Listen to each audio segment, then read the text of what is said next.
Good morning. Welcome to part 2 of the Center for Health Technology and Innovation at the AHA's Health Tech Competition.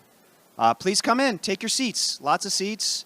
You're going to be doing a lot of standing today. You can come and sit down. Nobody's taking me up on that. We're very excited for part 2 of our competition. I'd like to introduce Dr. Eric Peterson. He's our lead judge for this round, the science competition, and he'll be introducing our other judges. More applause, more applause. You can use this or the thing. Well, thank you very much for attending. I had a sneak preview of these 5 contestants yesterday, and I will tell you that they are amazing. 3 of these are going to be huge hits. Just think about that one. Anyway, how many of you have enjoyed the Heart Association meeting so far? Let's warm you up. How many of you have been blown away by some of the technologies that you've seen around here? Yeah. And just wait till you'll see what you'll see today. If I can have my fellow judges come up to the stage and do some quick introductions. While they're coming up here, I'm Eric Peterson. I'm a cardiologist from UT Southwestern, where I'm a vice provost for clinical research. Hi there, Rashmi Shah. I'm a cardiologist, adjunct associate professor at the University of Utah, and clinical research scientist at Meta Platforms. Hi, good morning. Asif Ali, cardiologist at UT Medical School in the Texas Medical Center, and on the HTAG committee this year. Hi, good morning, everyone. I'm Ashu Tandon. I'm a pediatric cardiologist at Cleveland Clinic Children's. Good morning, everyone. I'm Tiffany Powell-Wiley. I'm a cardiologist at NIH. Good morning. I'm Mike McConnell. I'm a cardiologist at Stanford and also part of the HTAG. And I'm your humble host, Jeff McCauca. I'm with the Center for Health Technology and Innovation. How many of you were with us here yesterday for part 1 of our competition? Outstanding. For those of you that were not here, we do things a little bit differently at this pitch competition.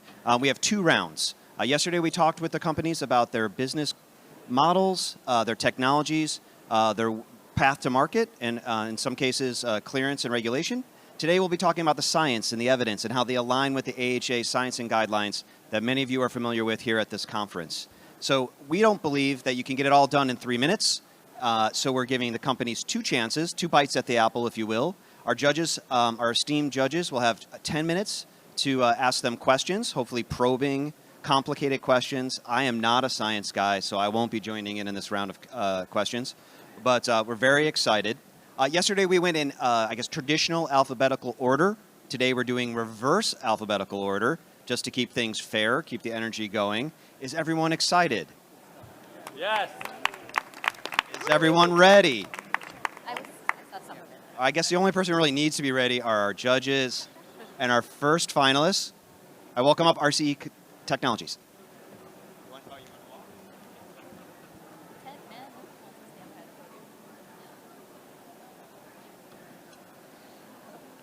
Thank you. Hi again, my name is Atandra Berman, founder and CEO of RCE. I presented yesterday, and thank you for the opportunity again. Here are my disclosures. Just like you, I'm also not a scientist or not a science person, not a doctor, but I do have the humble opportunity and privilege to work with very, very good people. Dr. Gito Titus, who is an optical scientist with over 15 years of experience in the mechanical optics space, as well as astute clinicians and scientists like Dr. Alan Jaffe, Dr. Greg Stone, and many others behind them who are helping on the troponin, biomarker space, ischemia space. So let's get started. Over 10 million chest pain patients show up to emergency departments in the US alone. And 83%, this is American Heart Association numbers that show they are not cardiac. And these patients go through a battery of tests, especially blood-based troponin measurements that take hours. Now, these people are there for a long time. They're anxious. They're not sure. This causes a lot of inconvenience to a lot of these patients who don't need a lot of these blood-based tests.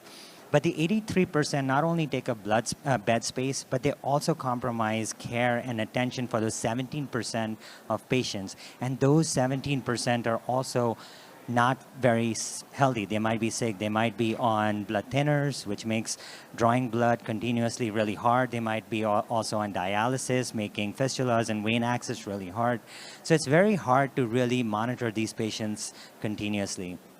So RCE has reimagined the way cardiac troponin and biomarkers can be measured with a simple, non-invasive, infrared-based wearable technology. The way this works is you place the patient's wrist on the sensor surface, and you place a wrist strap that secures the device onto the patient.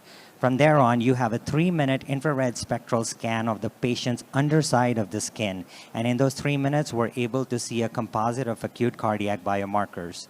Now, the true value of this is we are continuously trending these biomarkers. That cannot be done by any blood-based solution. And what we can do is digitally, in real time, present this to a clinician. So you can see the trends, the baselines of these patients, and monitor them for time. The underlying technology is based on a principle called attenuated total reflectance. So we have light photonic exchange through the skin, which represents absorption spectra of specific cardiac biomarkers. The current sensor is designed to look at multiple biomarkers, predominantly the first one being troponin. Our early translational research demonstrated strong correlation with high sensitivity cardiac troponin I. This was presented at Nature and Circulation and presented as a poster as well at the American Heart Association's conference last year. From there, we went on to a 238-patient multi-center study across 5 hospitals where we again demonstrated a 0.92 AUC for discriminating elevated patients with troponin versus non-elevated patients with troponin. These were patients who were suspected of AMI, and very good sensitivity and specificity. I'm sorry, I think I advanced too fast over here. And the other thing was there was a phenotypic association with underlying coronary artery disease and regional wall motion abnormalities. And from this study, we got motivated to look a little bit closer at how can we look at phenotypes around troponin. And this year, we just recently completed an 809-patient study across 10 hospitals in the US, where we again demonstrated a very high area under curve, 0.945, for, again, discriminating elevated troponin patients from normal, healthy population. And the sensitivity and the negative predictive value is on par with other FDA-cleared high-sensitivity cardiac troponin assays. In fact, at baseline, we are even better. Now, this is exciting, but where does this take us? And we thought about this with our clinicians and scientists, and we realized there might be a potential in positioning this as a low-risk triage tool. And that is very exciting. So we've started looking at the clinical value. Not only does this improve flow in the hospital, but also better patient experience. And a recent study that was just completed in patients demonstrated a single value of trope sensor correlated very strongly with delta changes. So only one value of troponin from our sensor compared very strongly prognostically with these delta changes. So where we are right now is running a 500-patient prospective non-interventional longitudinal study across 7 hospitals where we are looking at suspected patients with NST-ACS, and we are identifying the optimal threshold to look at the highest and most optimal sensitivity and negative predictive value for ruling out a phenotype of ACS.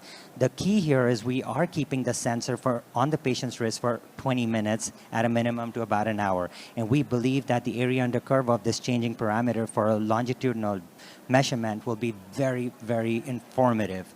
From there, we will go into a larger study, which will be validating that sensitivity and negative predictive value in 1,600 patient all-comers in the emergency department, where we will be drawing blood at very key important intervals, time 0, time 1, time 3. These blood samples will be sent to a core lab, and the clinical data will be adjudicated by a central clinical adjudication committee. And the idea with this is if we can come up and evaluate and determine the clinical performance of trope sensor in the rule out in the diagnosis of myocardial infarction.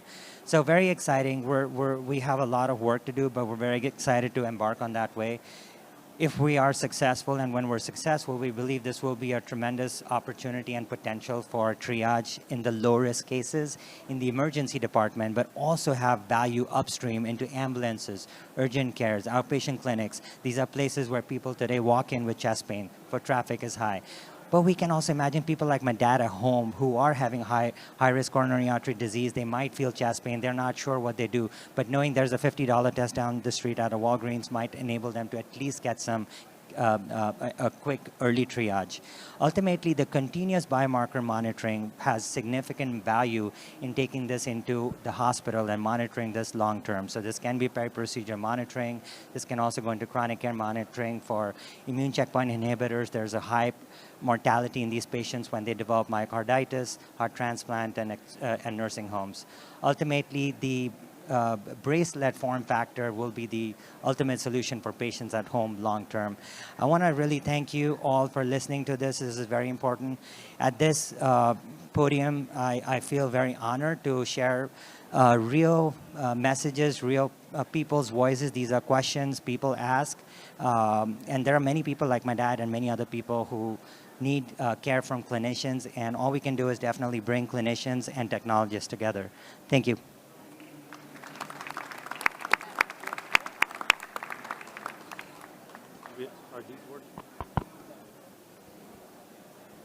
I had a question.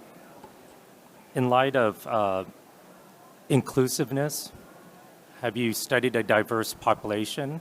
And also, in particular, have you looked at Fitzpatrick scores, looking at different melanocytes, making sure that your light technology or your technology is penetrating all different types of skin types?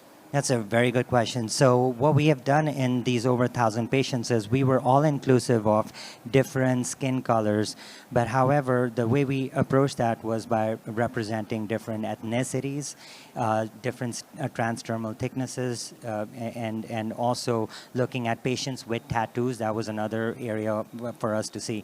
And we did not see any moderator effects, no significant change in correlation when we adjusted for those parameters.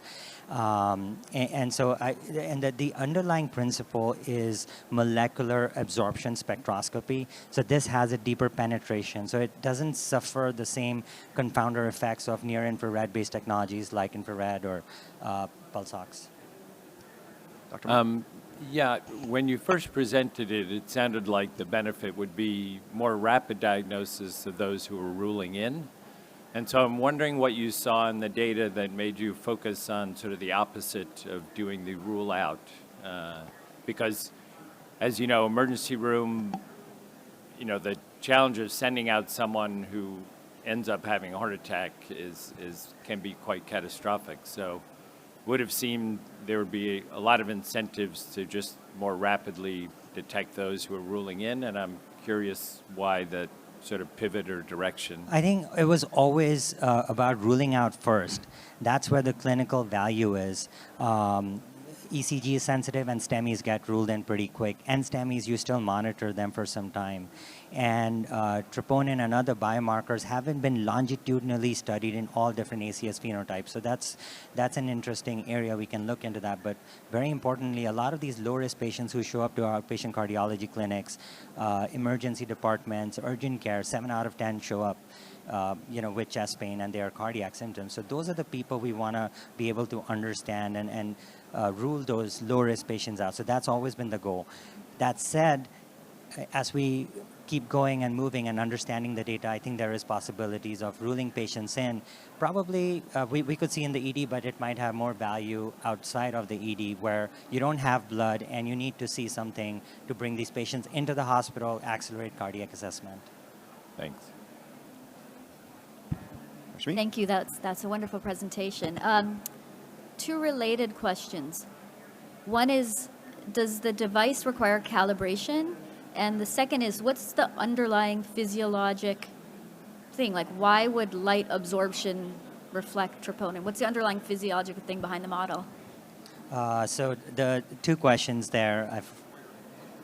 Okay, 2 questions there. I forgot the first one. Calibration. Oh, calibration. So every time the device. Okay.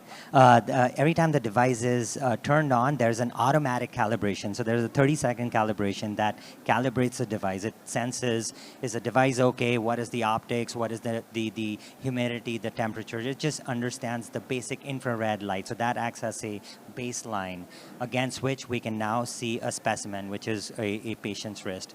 And your second question was around? What's the physiologic logic? Why a model, machine learning model about light absorption would reflect troponin? So two parts to that. There is the physics, which is the absorption. So when we shine infrared and any polar compound, like a protein, they move. This is natural phenomenon to move from equilibrium to vibrational. This is very natural, unless they get activated and go to an activation state. So we can naturally, if we shine light, be able to see the vibrational spectrum. So we can see the absorption. So that is already detected by infrared.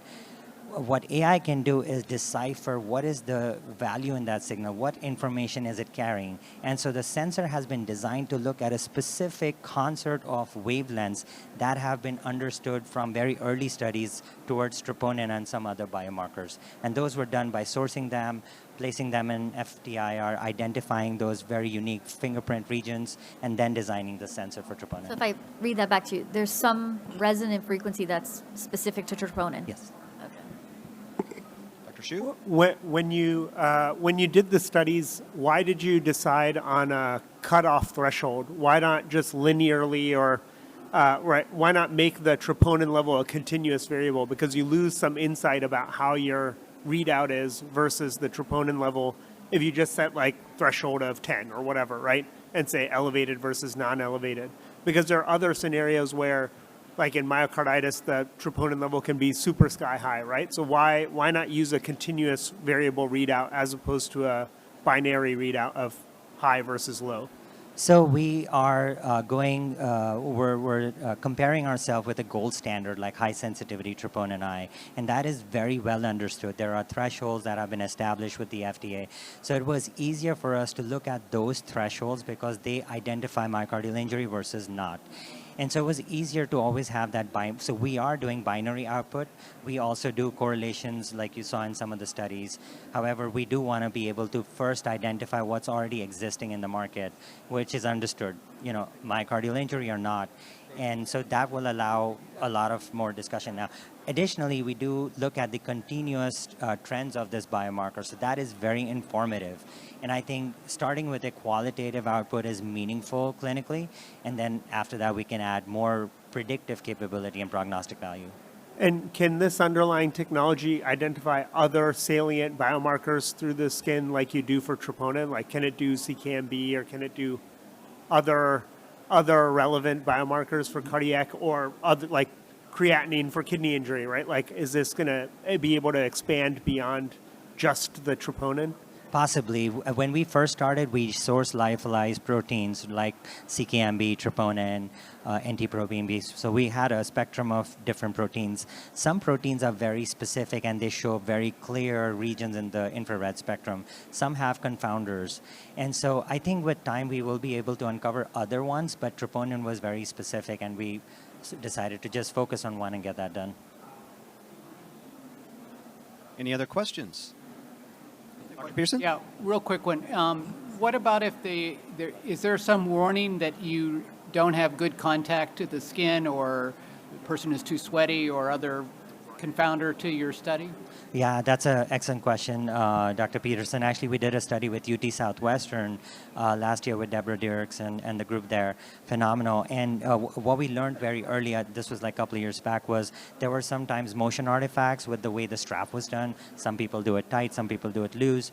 And then what we decided was we inbuilt an artificial intelligence model, deep learning model that could understand protocol deviations. So if you place the sensor late, if the wristband was not tight, if you had other confounding effects from sweat, if you did not prep the wrist, the reason we prep the wrist with an alcohol wipe is to standardize moisture and remove confounders. So we can detect all of that, and we had to train that model with over 3,000 different types of scenarios with the skin. But now it's algorithmic. In that very first 30-second auto-calibration, we run that algorithm. So we know, did you place it right or not? And then we're able to alert on the screen there, saying bad contact, repeat measurement, and they can do it right there.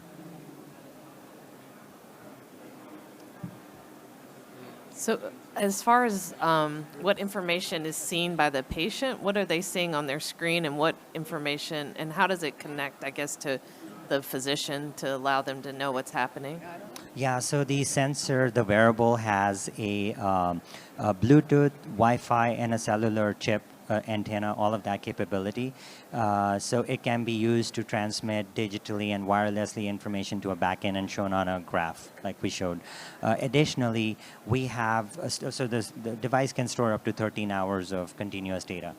In an offline state, if there was no connectivity, then you can still do 2 hours of continuous measurement. So in the ED, if there's chest pain units or places where you have lead in the wall for x-rays or basement units, you can still have that. What the patient sees bedside is nothing except was the contact bad and what is the progress on the measurement. Because people get anxious. These are high acuity patients.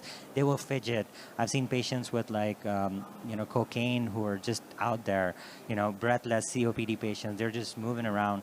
But something to just give them some visual feedback, which is not meaningful towards clinical judgment. That's what we demonstrate to them. The doctor obviously will get an alert in the EMR saying this is, 0 or 1, the qualitative binary output. I have one more. No, sorry. We're out of time. Honestly, we're out of time. We have run a tight ship. Thank you so much. Yeah, absolutely. Thank you. When he said all the other blood tests. Great. So judges, take a moment to tabulate your results or capture any notes that you'll need at the end of the session. I would like to give a special thanks to the sponsor of our program today, Laerdal Million Lives Fund. This wouldn't be possible without their support. They're longtime partners with the CHTI and the AHA in general. So we're really proud and honored to have them supporting us for this. So we can have a round of applause for our sponsors.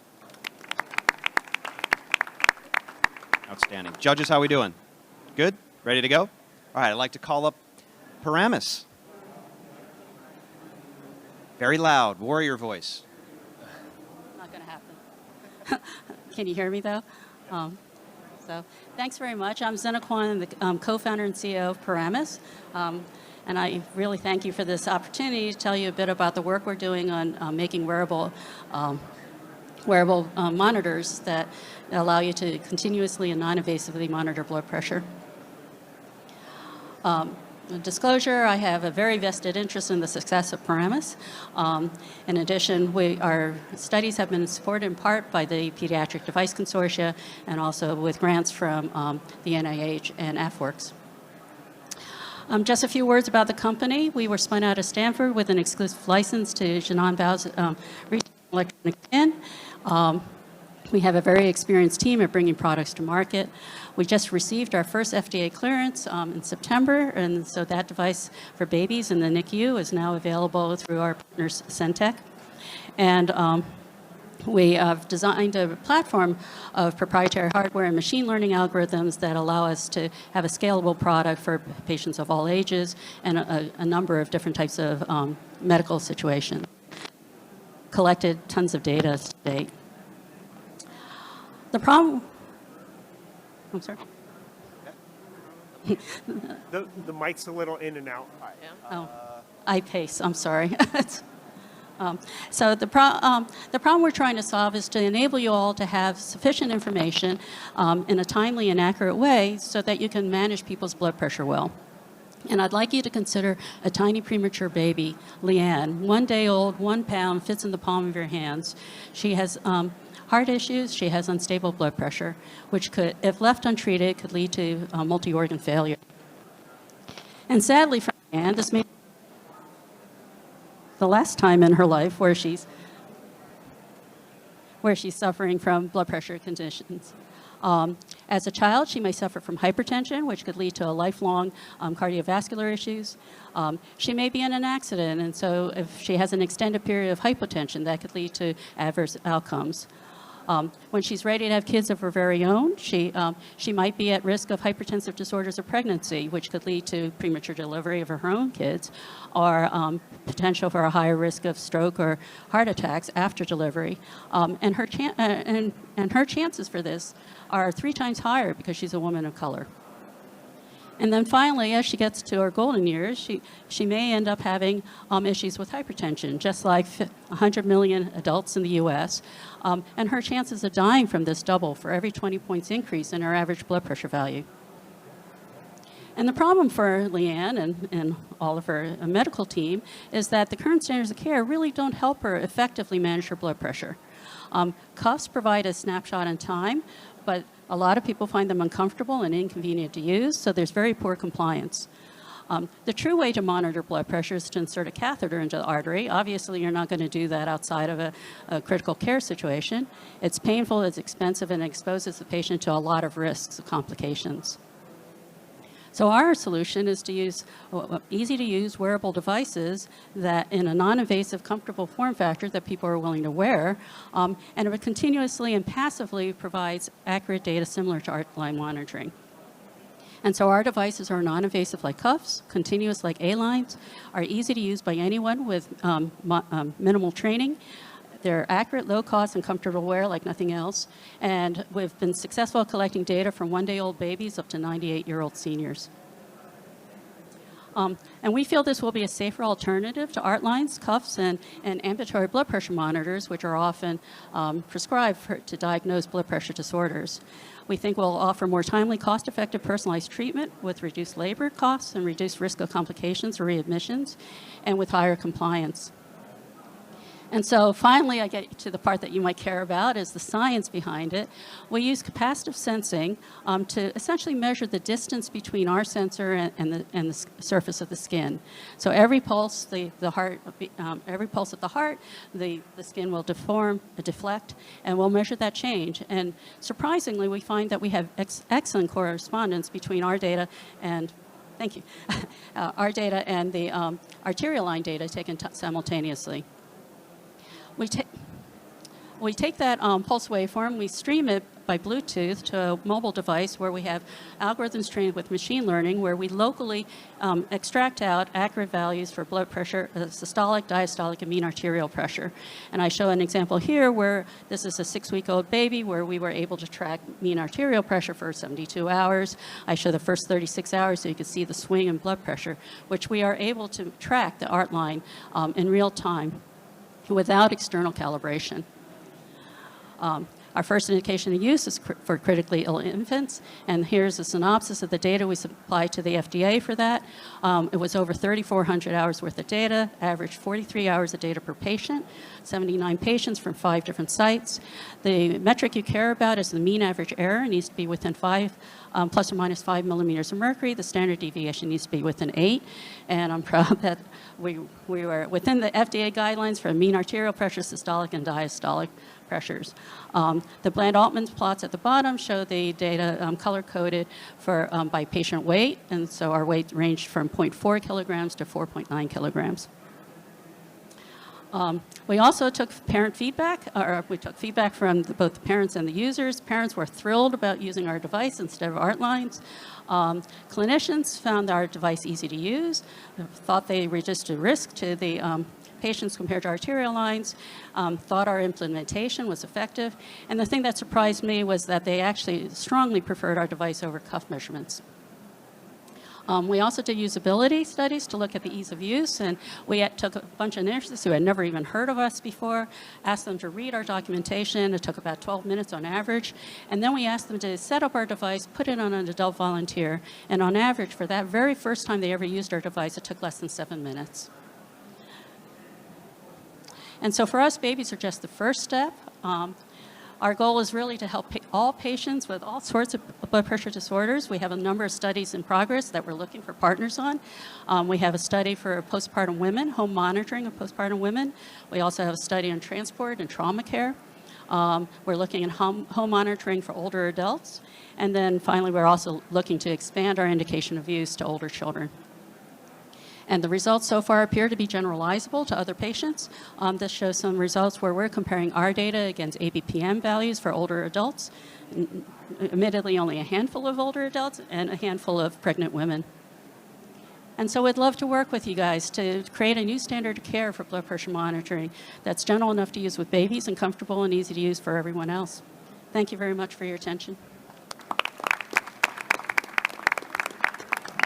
Judges, do we have any questions? Dr. Ali.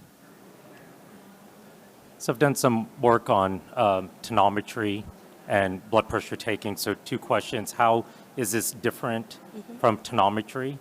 And I did see a dicrotic notch in the intra-arterial pressures versus your waveforms. So are you, in fact, measuring CASP, central aortic systolic pressure, with your device? And how is it different than like devices like radial tonometry devices that are out on the market?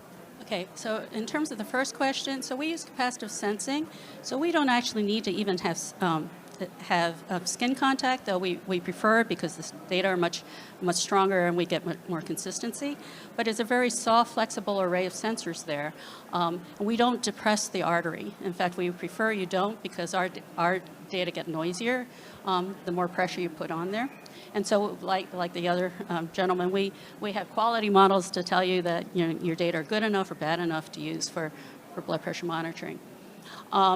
We have seen situations where we see amazing features in the in the pulse waveform, where you see the dicrotic notch and you see all the cliffs and everything. Admittedly, we don't always see that, and that's part of our quality models. And so we don't use a feature-based approach for our algorithms. And so we're not dependent on getting absolutely every feature in there, but we look at the overall waveform shape. And that's a point that I'd like to make too, is that one of the things that we do is we work with normalized waveforms. So we don't really care about the actual pressure against the skin. And it also makes us a lot more insensitive or more tolerant of the environmental conditions, skin color, hair. We actually measure in horses and dogs over their hair.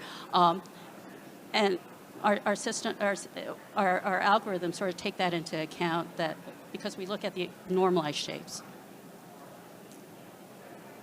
How have these? So it looks like there's some deformation, right? Of like in your graphic, it showed with each pulse there's a deformation, brings the 2 layers together, and that's what you measure.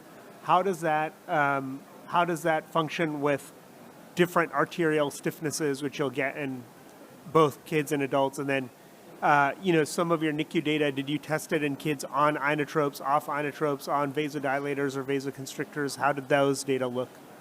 So we actually have no restrictions, no exclusions in our study, and we have 72 hours of data, up to 72 hours of data for many of the patients.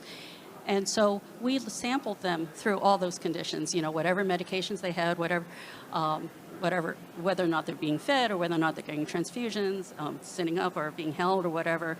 And so we've tried to use all those situations in our training sets as well. We take a lot of longitudinal data in our training sets. So we believe our models are robust to those sorts of issues.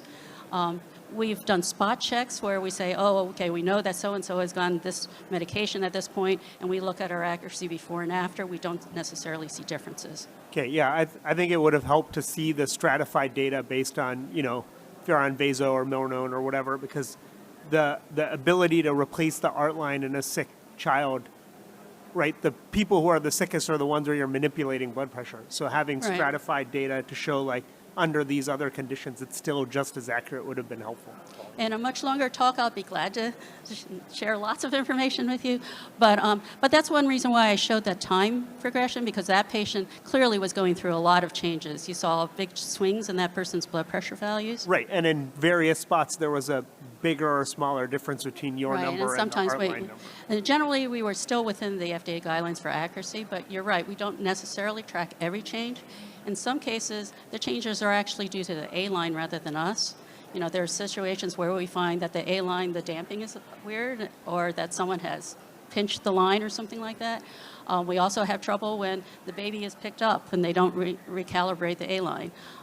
We have taken that as our error in all our analyses, where perhaps it's not really our fault, but it really was the ground truth value.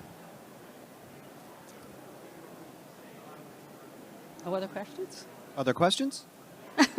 Oh, I'm afraid we're not taking questions from the audience. Just the judges right now. I'll be Apologies. glad to talk to you afterwards.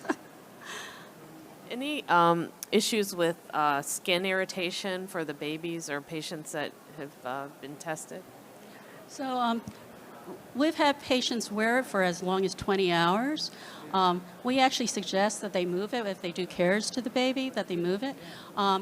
There have been a couple, we had some minor adverse events where people remove remove our device and they see that the skin is a little wrinkled or a little pinker underneath. That resolves within a few minutes after removal. So there were no adverse events during our studies. So you gave great data from nurses showing how quickly they can learn.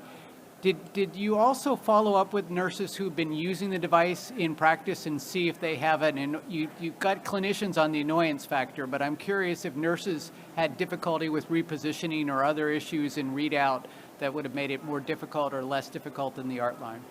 So some of the patients were for up to 72 hours, and during that time, they changed it at every cares period, so there were like 20 changes, and it was just whoever the nurse in charge was there. And so they were able to do it, and by and large, the nurses, we ended up with the correct values at before and after. We didn't see major changes from those changes. I'm sorry, too many words there. We didn't see major changes at those opportunity or at those points in time. So it seemed that, the first few patients, there were sort of some hiccups, but after the facility had been doing a couple patients, it seemed like the nurses really got into it. Any other questions? Last chance? Excellent. Thank you so much. Thank you very much. Thank you. I apologize for trying to keep the data clean, so to speak, by only having the judges. But that is a great reminder in that the finalists do have some high top tables right behind us, and they'll be there all day. And tomorrow, they're required to be, because they won't find out who wins until tomorrow afternoon, to answer your questions. So we encourage you to take some time over there and communicate with them there. Judges, are we feeling good? We're all caught up? Are our slides ready? Nice. I like to call up Cardiacs. Should it be CardioSense? Should be CardioSense, right? Where did he go? Don't make me ask all the travel questions again. Do we have? Excellent. Round of applause for CardioSense. All right, thank you so much. Thank you for having us here, and thanks everyone for attending. I'm Omar Inan. I'm one of the co-founders and CSO for CardioSense. In my full-time job, I'm also a chaired professor of electrical engineering at Georgia Tech, and it's really a pleasure to be here. Most importantly, though, they brought me in case we have to fight for it, because I'm also the biggest person in the company, so I'm ready for that as well. No, so this is a disclosure page. That should be pretty simple. So the kind of technology I'm going to talk to you about today is the work that we're doing at CardioSense, which is really focused around monitoring the mechanical aspects of cardiovascular function, and specifically in patients with heart failure. And actually, this work comes out of kind of a rich history and body of work around monitoring the mechanical vibrations of the body in response to the heartbeat. That started actually in the late 1800s when people noticed that if a person stood on a weighing scale with, I guess, a spring-based measurement technique, that they could see the spring displacing every time the heart beat, because of the motion of the body due to the heartbeat. And later on then, of course, people studied this phenomenon with these elaborate tables and beds and sensors that attach to the body. And even in the 1960s, there was actually work in trying to monitor cardiovascular health in astronauts using these wearable systems with accelerometers that they could wear. And so from there, this whole field of cardiogenic vibrations and seismocardiography, ballistocardiography sort of started. But at that time, there wasn't much use to it because of the fact that the signals were measured by these bulky sensors that really wouldn't make any sense in home monitoring or everyday monitoring scenarios. And really, home monitoring wasn't on people's minds then. So what we're doing at CardioSense is we have a device that we call CardioTag. And this is a wearable sensor that adheres to the chest. It sits on the chest similar to some of these Holter monitor patches that you're familiar with, using the ECG electrodes with adhesive backing as the mechanical adhesion to the chest wall. And from the chest, this device measures the electrocardiogram through the electrodes. It also measures a signal called the seismocardiogram, which is our mechanical vibration measurement at the chest. And it measures the photoplethysmogram, which is basically I think most people are familiar with that from SpO2 and smartwatches. With these signals, we're able to extract information that's relevant for a number of different cardiovascular applications. And really what we do is we examine the characteristics of these signals both in the systolic phases and diastolic phases. And we do quite a bit of work, especially with SCG, around using all three axes and being able to look at the lateral direction as well as the sort of dorsiventral direction. And we fuse this information together really not just based on kind of black box techniques, but basically based on a rich history of science that we've sort of pushed in this area. So we've had quite a bit of NIH funding through NHLBI that first allowed us to study these signals in a variety of applications, including in patients with heart failure, focused around estimating changes in pulmonary capillary wedge pressure, especially in these studies that I'm going to talk about in just a moment. But we've also done quite a bit of other work collaborating with folks kind of all across the country, and this is really coming out of the work at Georgia Tech that's now licensed to the company. So we have a good precedent to why these signals can be relevant for measuring hemodynamic parameters. And especially, of course, we're interested in wedge pressure in patients with heart failure. So our main clinical collaborator, really my multi-PI, MPI grant, was with Liviu Klein. And he's, of course, director of heart failure transplants and mechanical therapies at UCSF, and also just a great person to work with. And he and I did some of the earliest studies. Well, we didn't do anything. Our people did the earliest studies around measuring these signals in patients with heart failure who were also getting right heart cath-based measurements, direct measurements of wedge pressure and pulmonary artery pressure. And then we built algorithms that were able to especially focus on these diastolic portions of the waveform and extract information that allowed us to estimate changes in wedge pressure associated with vasodilator challenges in these patients, as well as absolute models for wedge pressure and hemodynamic congestion. So now with the company, we have a pretty robust plan that we've developed for how to move this technology forward. Some of the early studies we did at UCSF actually produced some exciting results that led to us receiving FDA breakthrough designation. But one of the challenges, of course, was that we wanted to make sure that we would have a population that was general enough in their diversity and characteristics where we could really trust that this model could work in the large pivotal trial and even going forward into our outcome studies and outpatient studies. So our plan now is we're midway through Seismic HF1, which has been spearheaded by some of the amazing work from Karen and Joanna, who are here, of course, from our team, and Luke as well. And we're now halfway through that study, and we're moving towards Seismic HF2, which would be our pivotal. And then after that, we're planning some post-market studies as well. So really what we're thinking is that this technology would allow for non-invasive determination of wedge pressure outside of clinical settings through episodic spot checks in these patients. By doing so, we would then be able to couple with other approaches like GDMT that have by themselves already shown to be quite efficacious in terms of both reducing hospitalizations and also improving outcomes in patients with heart failure. Specifically, what we're envisioning is that with our technology, you would have a marker of the patient's volume status, which could then be used together with GDMT to be able to up-titrate when needed, increase diuretics when it's appropriate, and basically treat the patients in a physician-in-the-loop, closed-loop model that could lead to better outcomes and also reduce hospitalization costs. So this is kind of the dream that we're sort of charging away at. And with that, of course, I'd love to take some questions, and thank you.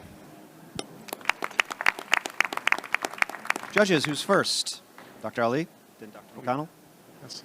I think it's really interesting that we have invasive devices like CardioMEMS. Of course, Zoll has come out with HFAM, which looks at more bioimpedance measurements in this realm of titrating. They have I think it's called a TFI score, Transient Fluid Index, which is their own proprietary.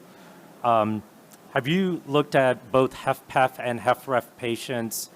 Because I didn't see the data in there, but are you evaluating both of those cohorts? Yeah, no, that's an excellent question. So we are including both HFrEF and HFpEF in our study, but most likely our first indication and our first application of this will be for HFrEF. In UCSF, we also had HFpEF and HFrEF, but the the mixture kind of just depends on who's available for the right heart cath. We're doing a mainly observational study, right? So very important for us. In HFpEF, I still think that, there's a lot more to be learned in terms of the physiology and how some of these signals relate to the underlying filling pressures and kind of especially, I think for us it's important that we're targeting wedge pressure instead of PAP, exactly for also the HFpEF reason as well. But no, it's an excellent question. Thank you. Dr. McConnell? Go ahead. Thank you. Good presentation. Similar question to the last one. Does it require calibration? And how does the user use it? Do they wear it intermittently all the time? What's the user experience like? Yeah, the user experience is going to be more of a spot check, so it would be actually episodic. Let's say once a day, maybe once every couple of days, they can just wear it for 2 minutes to 3 minutes at a time. So in this case, because of what we're looking for is wedge pressure, so it's not something that's, where we're looking for acute changes with activity or anything like that. We just want to look at the kind of baseline value at the beginning of the day. And no, we're not going to do this with calibration. We're building a globalized model. That's why we need to have this 750-person seismic HF1 data set with especially a very, 14 different sites, diversity in kind of every sense of the term and the patient population as well, where we can make sure that we can train the model to allow for an absolute determination. Oh, it sounds like that was going to be one of my questions. Because there have been a few things FDA cleared around, wedge or LVEDP estimation, like tonometry or other metrics.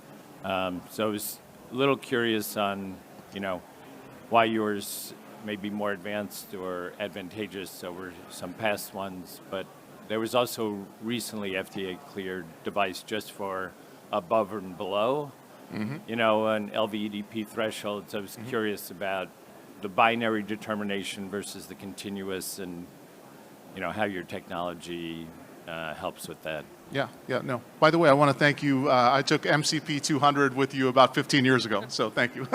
No, Awesome. so you don't remember me because I was among many. Anyway, so, but no, this is a very good question. So I think the continuous score is really important because knowing above or below, there's kind of a level of confidence associated with what is the person's actual wedge pressure rather than just thinking above and below, especially with all of the machine learning based stuff that's out there right now that hasn't necessarily been trained on a diverse enough data set and doesn't use the right sorts of models to generalize properly. There's many FDA cleared things out there, and then you ask clinicians, why aren't you using this?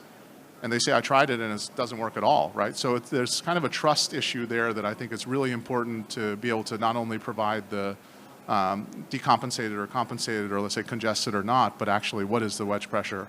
And that's based on a regression model that's been trained. And to the other question, yes, there's definitely other cleared technologies out there. I think that in terms of the form factor of the device, where it really feels like the sort of Holter systems that these patients are already very used to dealing with, you just place it on your sternum, so it's not difficult in terms of the user experience. I think those aspects are also going to be very important for ultimate adoption and usability. Thanks. Dr. Peterson? Yeah, years back there was a trial that allowed clinicians to have left heart caths and tried to see if that would improve outcomes of patients in ICU settings. And we found out that actually the patients who got the left heart cath actually did worse because we did bad things. So the question here is, in this day and age, are you also working with the sort of clinical decision support to what to do when you get a certain value? Yeah, definitely. No, that's a big part of our team. So we're lucky to have, I think, one of the best, I have to say, clinical advisory sort of groups. We're definitely also thinking about integration with the EMR and also having basically our data point just be one piece of information that's fused together with, let's say, blood pressure values, weight, and as well as everything else that sort of makes sense to build into this GDMT kind of model. So, thinking about strong HF and some of these studies that have been successful, we're thinking of integrating into that model, but just bringing in basically wedge pressure as this really important identifier of volume status in this population. Dr. Tan? Yeah. Were you planning to have, since this is an ambulatory use case, have you looked at patients with implantable pressure monitors to see how this relates to that? And then what's the positional relationship like your right heart cath is done supine, does the patient use this thing supine at home as well? Yeah, so awesome questions. In terms of the first one, I think we have actually done some very small work on the academic side where we had patients with CardioMEMS who are also wearing this device. It's just there's few of them, right? So it's not really easy to get a 100-person study or something going. On the CardioSense side of things, we do have plans to do an outpatient study where at some point we would want to have Endotronix, CardioMEMS, one of the basically implantables as well to sort of track that in a home use sort of setting. And then for the second question, what was the second question actually? I forgot already. Position. Oh, position. No, it's a great question. So we've definitely we measured these signals before in different postures and positions. At the UCSF studies, we did quite a bit of work even with VO2 and exercise testing, 6-minute walk test before and after that was one of the publications. I think that for wedge pressure specifically, probably at home, it would be best if it were in the same posture as it's taken in the clinical setting for the study. But we would have to study that for sure. I'm not sure about that. Not sure how big of an impact that'll have. Excellent questions so far. Any other questions from the judges? All right. Outstanding. Round of applause. CardioSense. Thank you, guys. All right, so I did this yesterday in the middle of the competition. I had everyone wave for a picture for my son, Milo. And then he told his sister, and she got jealous. So can we all wave to my daughter, Caroline, because she doesn't believe what I do. So kind of got a little bit more energy. Say, hey, Caroline. Caroline. All right. Thank you so much. That's great.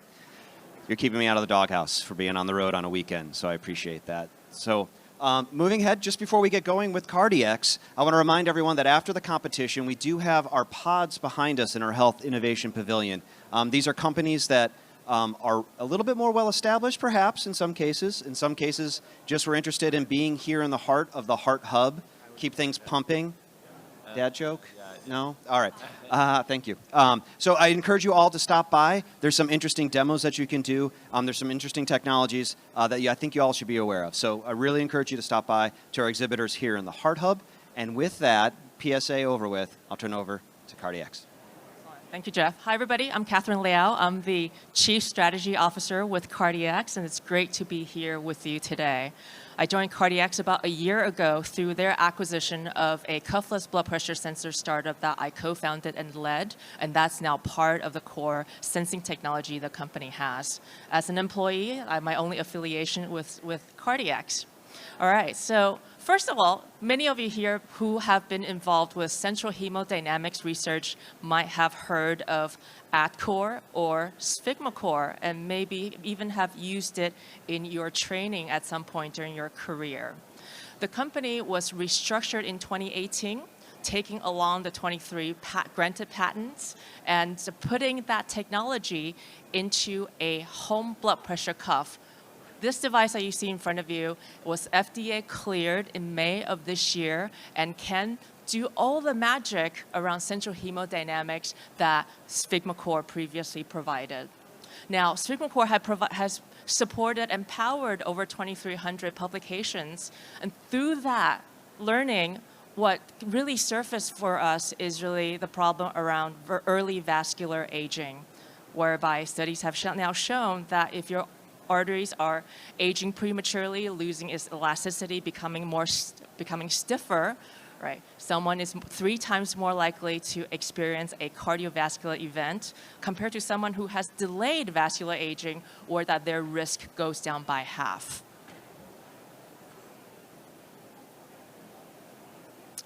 So our value propositions is as follows. With a blood pressure device that not just measures brachial blood pressure, but also central hemodynamics information such as central blood pressure, arterial stiffness, and Buchberg index, we can now really focus in and identify what is a source of someone's hypertension and identify any cardiovascular risk associated with that individual, enabling precision and personalized medicine to intervene appropriately for that individual. And of course, as a connected device, this device can go home with a patient and be monitored remotely. The value proposition in a clinical setting is that, first of all, the solution is reimbursable. We have a unique reimbursement code tied to this technology. But as a connected device, we can also tap into all the remote patient monitoring codes as well. Secondly, it fits into the established clinical workflow. Simply replace the automated blood pressure cuff that you currently use in clinic with our device, and all of a sudden you get all these additional hemodynamics value with a single cuff measurement. Third, as I mentioned, we can now begin to personalize hypertension treatment based on these additional central hemodynamics information. And lastly, this is really what I want to get to, is enabling early detection and precision intervention of health in general. So let's dive a little bit deeper into the technology. The Sphygmocare Core technology, we capture a arterial pressure waveform from the periphery. So whether that is the upper arm at the brachial artery, at the radial artery, at the wrist, which is common to radial tonometry, or even at the finger as well. Then we take that peripheral waveform, then transform into that a central waveform. Once we have that central waveform, we can begin to do waveform analysis to extract central systolic and diastolic pressure, pulse pressure, augmentation pressure, as well as calculate augmentation index. Now, in terms of applying this into actual practice today, right, we have the benefit of really standing on the shoulders of giants like yourselves that contributed insights into cardio and central hemodynamics research, starting with really establishing the ranges around normal vascular aging. So in front of you is a study collected on 4,000 healthy subjects, healthy meaning normal tensive, normal cholesterol, no diabetes, and we've mapped out what their central hemodynamics information is from 18 to 90 years of age. So now we know where normal ranges are, and we can easily see who's above or below that. Secondly, is that here is a meta-analysis of 20 RCTs consisting of almost 2,500 subjects, demonstrating how central blood pressure is impacted by different classes of antihypertensives. So if your hypertension is due to central blood pressure being high, what you probably want to do is choose RAS inhibitors or calcium channel blockers rather than diuretics or alpha or beta blockers to treat that patient. And then lastly, combining the two evidence together, here is a feasibility study that was performed whereby we took about 250 patients, looked at their central hemodynamic status, classified them on whether they are aging normally or where they sat on that first chart with normal vascular aging, and then targeted treatment based on their central hemodynamic parameters. And that study actually showed that in a year, they were able to get to control faster, reduce daily dosing, and in 16% of the subjects, we even removed treatment altogether. And ultimately, what we can do with this technology and what we want to do is really close that health span and lifespan gap. The minute that we see early vascular aging happening, what we should do is intervene. And with that intervention, we can now extend health span and really enable people to live the longest and healthiest life that they can possibly have. A clinical priority for us is around maternal health. We are a finalist in the NIH Maternal Health Challenge, where that we are actually shipping our device, both a cuff device that you saw, and as well as a wearable, which I'm wearing right now that I would love to tell you about after the talk, into the NIH test on both pregnant and postpartum women to track their central hemodynamics health. And thank you for your time, and I'm open for questions. 9 seconds left. Well done. Well done. Judges, who's first? Stephanie. Can you talk about the cohort that was used to define normal ranges and how representative are they? Absolutely. So it is an Anglo cohort that was done. It's a Anglo-Cardiff collaboration trial conducted by University of Cambridge and the NHS. So it's about 90% Caucasian. The remaining are made up of East Asians, South Asians, Middle Eastern, and Afro-Caribbeans. And what I'd love to hear from you all is that if you are involved in all of us research, I think we need to capture that information within the cohort that's in all of us, and that will enable us to build a cohort that is specific to the U.S. There is also a cohort in an Asian cohort as well that we also reference and have that data set as well. Great presentation. Could you explain to me the science between taking a peripheral blood pressure and translating it into essential blood pressure? We do agree that CASP is a more accurate way for blood pressure. And did you overlay your data with an arterial line, like I've seen in many other studies validating blood pressure monitoring? Absolutely. So the technology was invented over 25, maybe perhaps about 30 years ago by Professor Michael O'Rourke of Sydney University. And initially that data set and the transfer function was developed using aortic catheter and tonometer. And so from that point, that established our reference, and every device since and every sensor modality since that, it has been validated against a tonometer. Dr. McConnell? Yeah, I'd love to learn a little bit more about the study where, sort of going to your value proposition that providing this information had a significant clinical impact, and because some of the impact was actually reduction in medication, even though you sort of implied that it would cause more intense. So presumably there was some behavior change as well as medication change. How did that impact both sort of the provider side and the patient side when you had that additional information? Absolutely. So I would say it's really much more anecdotal than anything else. The study was designed to be, let's see how we can titrate better with central blood pressure versus brachial blood pressure. But certainly what we have seen when interface acting with patients, the reaction when you tell them that their arteries aging much faster. They are 10 years older inside than they are with their chronicle age. And so that certainly encourages adherence and extra care and following the protocol. Now, I don't want to sort of say that hopefully that there's no confounders introduced with that, because obviously this is all blinded and RCT, but it's really through the user interview and interactions that we see that sort of feedback from the patients themselves. Yeah, because certainly hypertension guidelines talk about looking for end organ damage to sort of motivate both patient and provider. So it sounds like some of that. Well, and thank you for bringing that up. So speaking of end organ damage, that's essentially what we are trying to provide. So Strong Heart study that was out probably about 15 years ago showed that pulse pressure greater than 50 millimeters of mercury, so central pulse pressure greater than 50 millimeter of mercury increases end organ damage significantly. And so that data is available, and I would be more than happy to share that with anyone that's interested. Houston. So I'm curious how, if you've done in the same patient sort of daily or weekly confirmatory vascular age measures, and what happens if that varies. I mean, I would think that just because of a reading to reading, you might get a differential result. And is that confusing to a patient? All of a sudden, I've gotten 10 years younger. Great question. I don't think we've done enough study in that and show that. So I can share my own experience, because I take measurements certainly not all daily, but certainly weekly.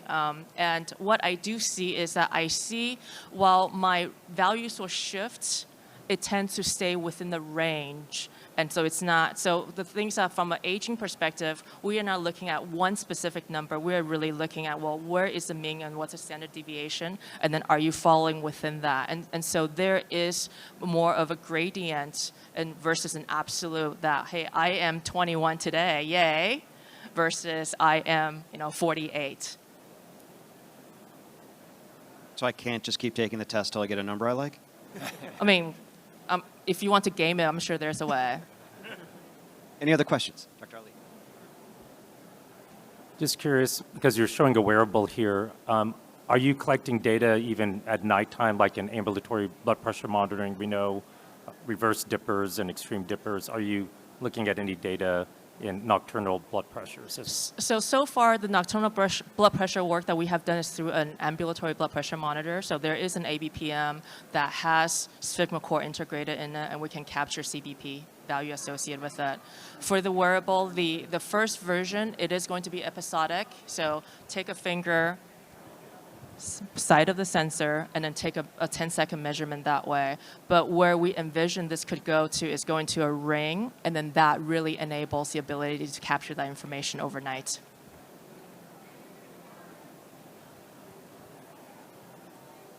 Any other questions from the judges? Outstanding. Thank you so much. So you're almost there. Just one more left. I won't make the same joke I made yesterday. It scared people. But couple things. So today is your Wear Red Day here at the American Heart Association Scientific Session. Tomorrow is Wear Your Sneakers. Bonus points if they're red. Nicely done. Nicely done. So you still have a chance to run out and get some red sneakers this afternoon. So excited. You're almost there. I'd like to call up our last finalist, who's for some reason is walking away from the stage. Zach, where you going, man? You ready? Yeah? No, we're over here. All of us. Waiting for you. Nah, I'm kidding. Eindhoven. Big round of applause, please. Thanks, everyone. Is this microphone working good? All right, I'm going to use this one. That's all right. All right, so my name is Zach. I'm a co-founder of Eindhoven. Eindhoven is saving young lives with machine learning. On the disclosures, I am a regulatory attorney, not a medical professional, and I'm a co-founder and shareholder of Eindhoven and an employee of our nonprofit, Who We Play For. So our story starts in a small town in Florida where soccer was the most important thing in our lives from birth through high school.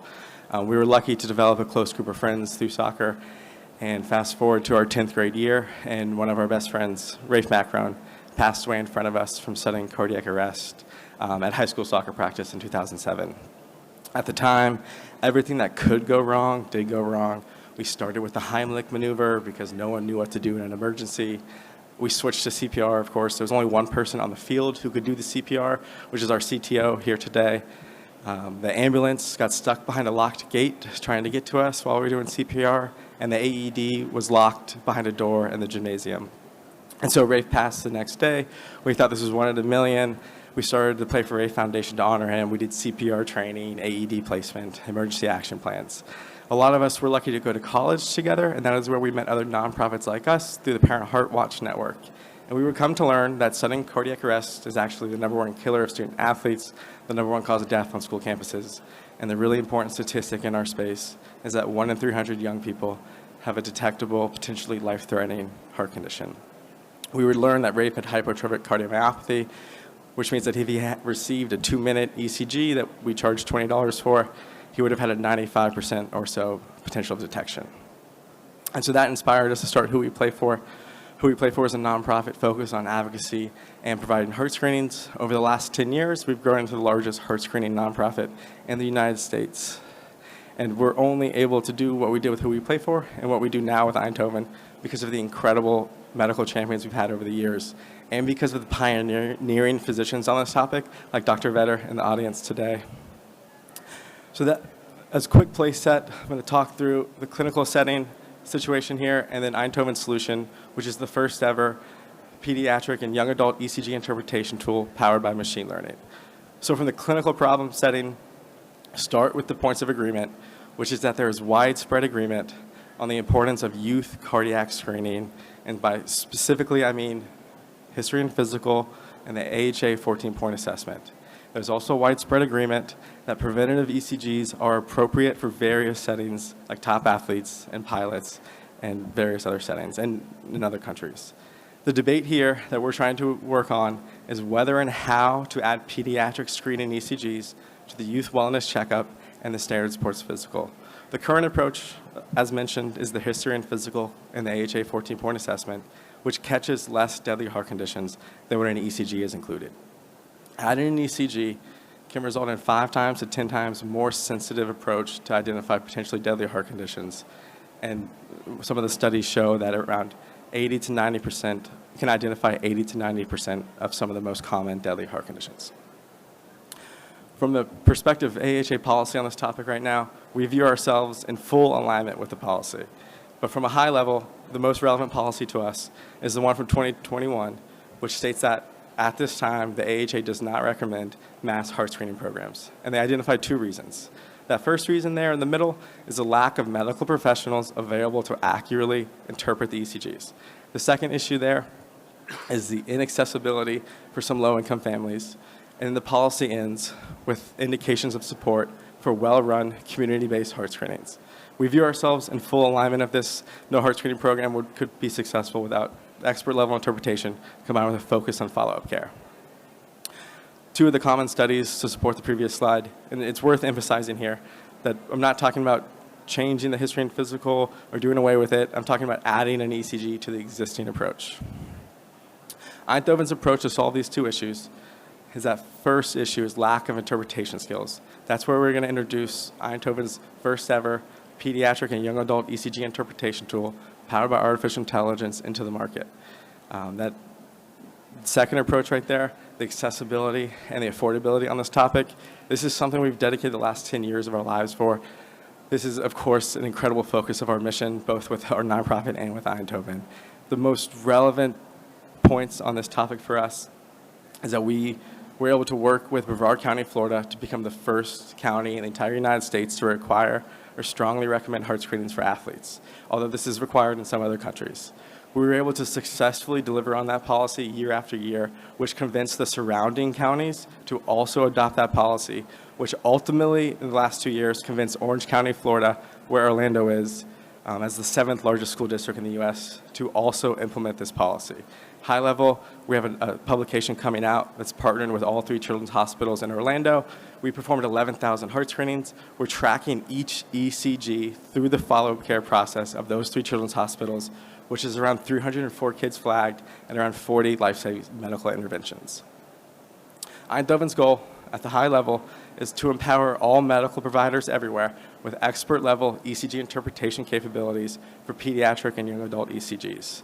And we're working to scale preventative ECGs for pediatric and young adult populations in an accessible and sustainable way.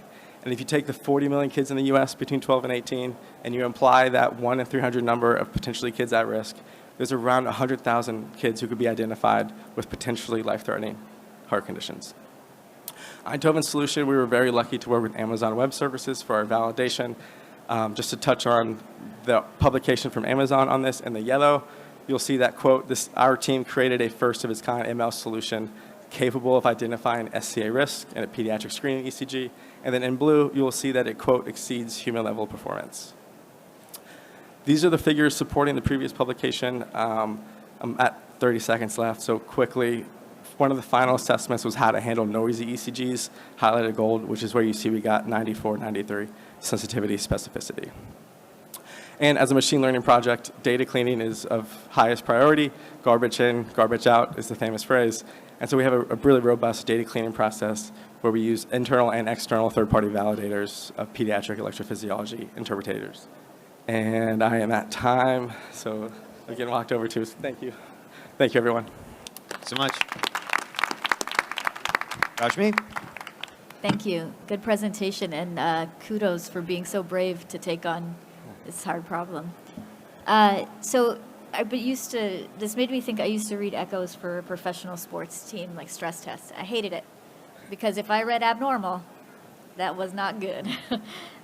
So if I take that to your population, thank goodness, most kids are perfectly healthy. And I would assume that your algorithm must be sensitive because very low tolerance to miss one true positive, right? Absolutely. So you'll get a lot of false positives. And is that bad for the population? The kids can't play on the team, the kids can't exercise, and that'll happen to more kids, and that's overall not good, actually. That is exactly part of our driving mission. I'm trying to jump to the right side.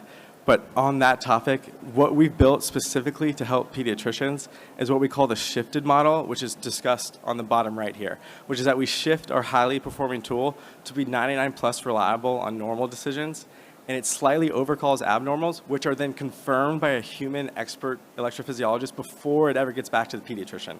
So the flag rate still, this tool filters, the best way to think about it is, if we want to screen 40 million kids, if we can weed out 90%, then our current team can cover that 10% remaining. And so it's worth saying no kids getting sent to surgery because of our tool. The decision-making tree is getting sent to follow-up care or not from the pediatrician's office. Yeah, but the problem is the number of screenings that are happen would grow a lot, and everybody's risk averse. So it would lead to like echoes for sure, right? You see this abnormal thing, they're going to get a lot more echoes on kids. Definitely. So talking through the Orange County numbers, especially relying on the international criteria from the breakthrough publication in 2017 with Dr. Dresner, the lead author, who's one of our key advisors on this project. Out of 11,000 screenings done, there's 304 kids sent to follow-up care. And so with that 3% or less flag rate, without the pioneer and research ahead of us, this company could have never started and our program could have never started. But you're right, we share all those concerns. Dr. Ali? Yeah. So very involved in this screening process in the state of Texas. House Bill 76 was passed by Governor Abbott in 2019.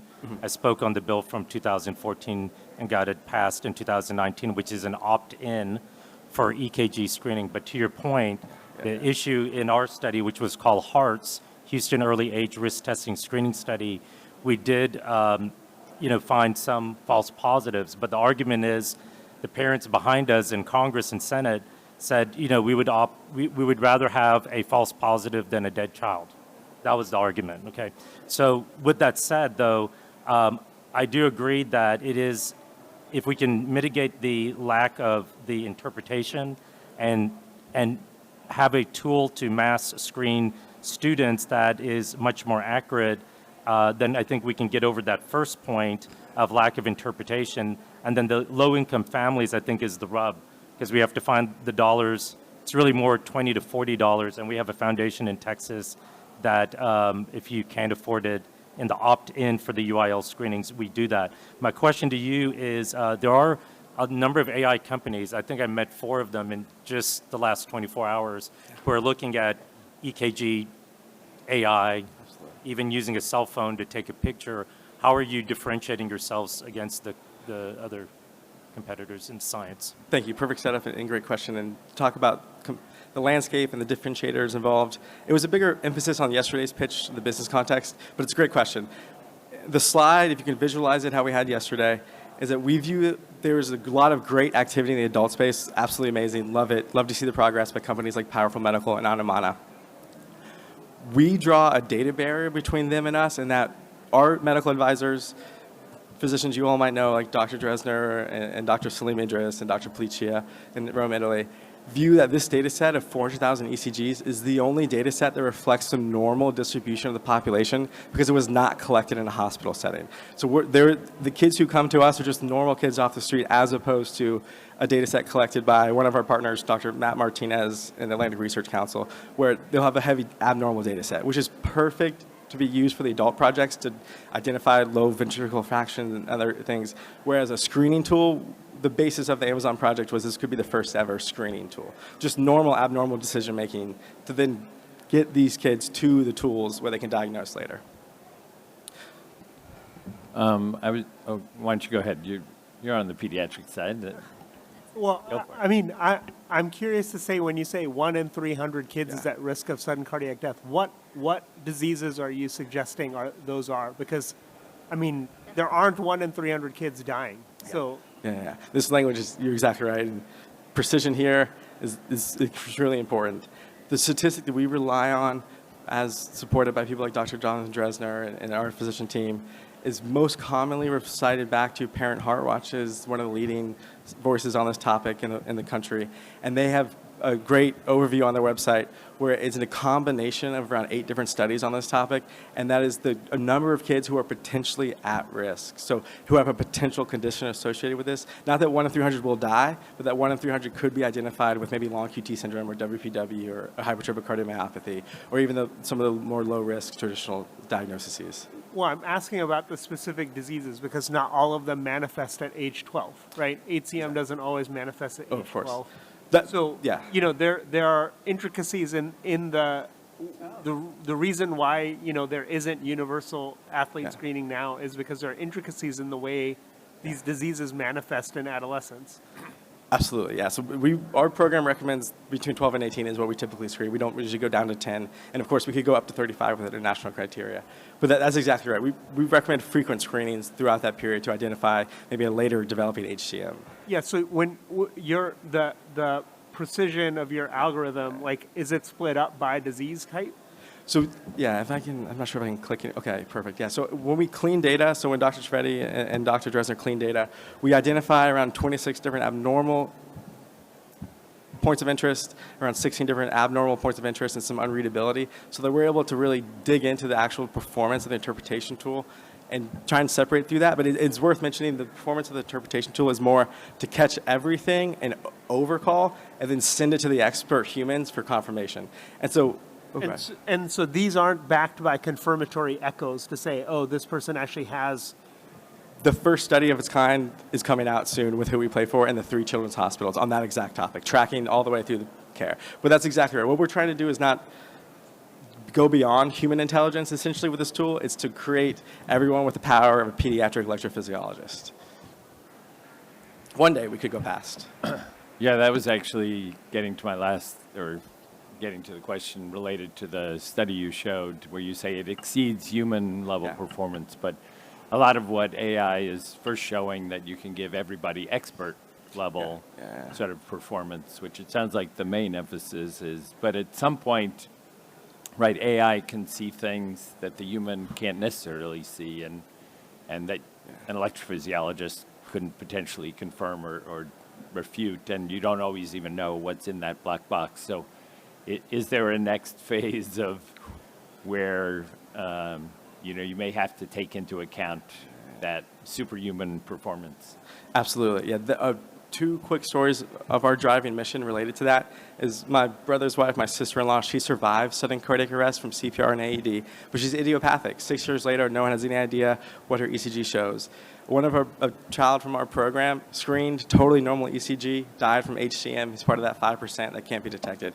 There were really exciting projects way ahead of us, like Anumana and Yale's project comes to mind, where they were able to identify male versus female on the ECG waveform, even though the people who built the tool don't know why. So the indications that there are novel findings, absolutely. And if one other thing interesting on this topic potentially is that because we just want to work with every pediatrician, we're working with the ECG image output of any machine. But if you dig into the back end where that raw data is, that is absolutely possible, in our opinion, based off the male-female decision. Outstanding. Any other questions? Awesome. Thank you so much. Thanks so much. Round of applause. All right, judges, collate, tabulate, add, subtract, do your thing. Again, I'm not good with the science. So you all made it. Congratulations. Congratulations to our finalists. Applause. Nice. Thank you to our judges. Applause. All right. So here's what happens next. We will reconvene here tomorrow at 11:15 for the announcements of our overall winner, our business pitch winner, our science pitch winner. We're going to have celebrities. The CEO of AHA, Nancy Brown's going to be here. So I hope you all can join us for the exciting conclusion to our health tech competition. Thank you so much.